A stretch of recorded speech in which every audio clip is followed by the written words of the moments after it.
ہر دور میں ایسا ہوا ہے کہ جب کسی کو سمجھایا جائے اور اس کا نفس نہ مان رہا ہو، اس کے نفس پہ شاک ہو، تو وہ پھر کب بات مانتا ہے؟ جب میرے حضور نے لوگوں کو سمجھایا کہ تم غلط راہوں پہ ہو تو وہ ماننے کے لیے تیار تھے، لیکن کیا یہ کہہ کے راستہ فرار کا اختیار کیا گیا کہ یہ دور نہیں رہا کہنے کا ٹھیک ہے اپنی مرضی جائیں جہنم میں؟ کہا نہیں، تم مانو نہ مانو میں تمہاری دہلیز تک پہنچ کے اللہ کا پیغام پہنچاؤں گا۔ تو کیا آج اگر کوئی بچہ ہمارے پہ ناراض ہو جاتا ہے سختی کرنے کی وجہ سے، تو اس کی ناراضگی کے ڈر کی وجہ سے اس کو ہم نہیں کہیں گے؟ تو ایسا نہیں ہوتا۔ وقتی طور پہ اگر اس کو سمجھ نہیں بھی آ رہی، لیکن ایک وقت آئے گا وہ سمجھے گا کہ میرا خیر خواہ یہ تھا۔ وہ استاد، وہ مربی ہمارے جنہوں نے سختی کی ہمارے اوپر، اور پھر آج ہم کسی منزل پہ اگر پہنچے تو ہم ان کے شکر گزار ہوتے ہیں کہ نہیں ہوتے؟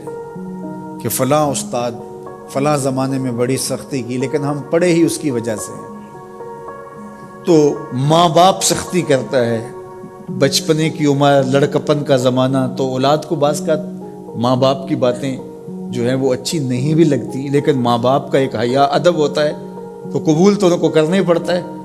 اس وقت وہ کہتے ہیں شاید ماں باپ ہمارے پہ ناجائز سختی کر رہے ہیں، لیکن ایک وقت آتا ہے تو وہ سمجھتے ہیں کہ ہم سنور کے نکھر کے جو معاشرے کا حسن بنے، یہ ماں باپ نے تراشا تھا تو ایسے بنے، پھر وہ ماں باپ کے شکر گزار ہوتے ہیں۔ تو اس لیے آپ کسی سے ہمدردی کریں تو وقتی طور پہ تو اس کو تکلیف ہوگی، لیکن بعد میں آپ کا شکر گزار ہوگا۔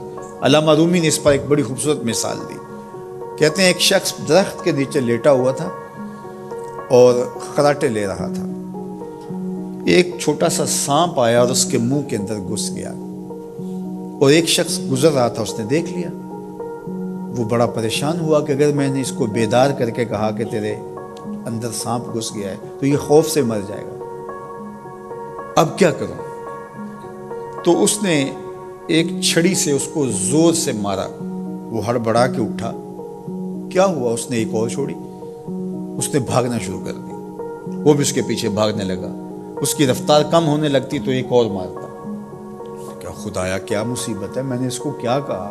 میں تو آرام سے سویا ہوا تھا درخت کے نیچے، لیکن وہ ایک دم گھبراہٹ کا شکار آگے بھاگتا چلا جاتا ہے۔ آگے کوئی باغ آ گیا تو اس میں فروٹ لٹک رہا تھا، تو کہا کہ کھاؤ۔ عجیب آدمی ہے، مارتا ہے اور کہتا ہے کھاؤ۔ اس نے کھایا، کہا اور کھاؤ۔ اس نے کہا بابا بس میری بس ہو گئی، کہا نہیں اور کھاؤ۔ اس نے اور کھایا۔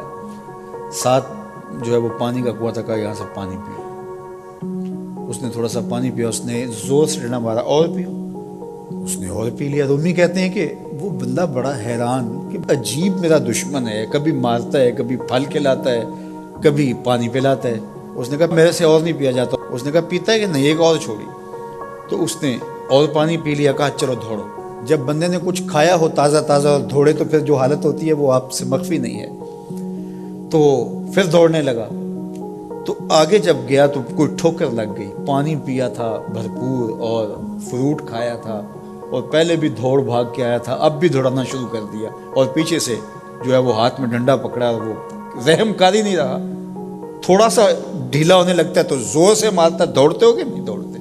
تو ٹھوکر لگی، گرا، ساتھ ہی کہہ آئی اور سانپ نکل کے باہر آ گیا، اور وہ لہراتا ہوا جا رہا تھا۔ اس نے اس کو پکڑ کے سینے سے لگا لیا، کہا میں تیرا دشمن نہیں تھا، لیکن تیرا علاج یہی تھا، تو میں نے تجھ کو اتنا مارا ہے، میں تجھ سے معذرت کرتا ہوں۔ اس نے کہا میں تیرے سے معذرت کرتا ہوں جو مجھے تیرے پہ غصہ آتا رہا، اس لیے کہ تو میرا خیر خواہ تھا۔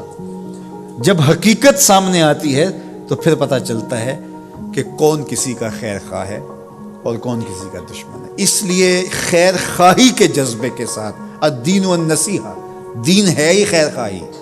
تو خیر خواہی کبھی اس طرح ہوتی ہے کہ آپ کسی کی خیر خواہی کر رہے ہوتے ہیں، اسے لگ رہا ہوتا ہے کہ یہ میری خیر خواہی کر رہے ہیں، اور وہ آپ کا اس وقت ہی شکر گزار ہوتا ہے۔ اور کبھی ایسا ہوتا ہے آپ اس کی خیر خواہی کر رہے ہوتے ہیں، اس کو نہیں لگ رہا ہوتا کہ یہ میری خیر خواہی کر رہا ہے، اس کو غصہ آ رہا ہوتا ہے، لیکن جب اس کو بعد میں سمجھ آتی ہے کہ اس نے میری خیر خواہی کی ہے تو پھر وہ آپ کا شکر گزار ہوتا ہے۔ اور کبھی ایسا ہوتا ہے اس کو بعد میں بھی نہیں پتہ چلتا اس نے میری خیر خواہی کی ہے، لیکن تمہارا رب جانتا ہے وہ اگر رائی کے دانے کے برابر بھی نیکی ہو اور وہ کسی پہاڑ میں بھی ہو تمہارا رب اس کو بھی لے آئے گا۔ اس لیے لوگوں کے ساتھ حسن سلوک کرو اور نیکی کا حکم دو، لوگوں کی بہتری کا سوچو، تو اس سے تمہارا رب تم سے راضی ہوگا۔